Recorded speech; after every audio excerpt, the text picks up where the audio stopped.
కేటీఆర్ గారిని నన్ను ఎదుర్కొనే దమ్ము లేక మతిస్థిమితం లేని మంత్రులను మరి మీడియా ముందర పెట్టి మాట్లాడిస్తున్నారు. ఏమాత్రం సంస్కృతి, సంస్కారం, సభ్యత, మానవత్వం లేకుండా మాట్లాడే వ్యక్తి ఇవాళ ఒక ప్రవీణ్ కుమార్ మీద మరి మాట్లాడుతుందంటే ఆమెను చీదరించుకుంటున్నారు తెలంగాణ ప్రజలు.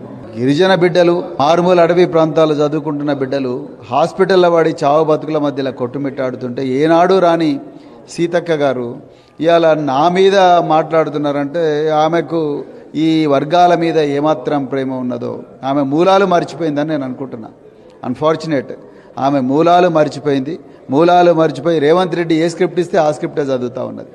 మేము అడిగింది ఏంటంటే కేటీఆర్ గారు గురుకుల బాట పెట్టింది ఎందుకోసం?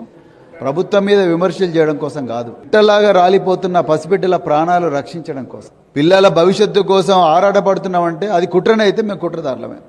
మరి కుట్రలు చేసిన వాళ్ళని జైలు వేస్తారు, మమ్మల్ని కూడా చేయలేమండి.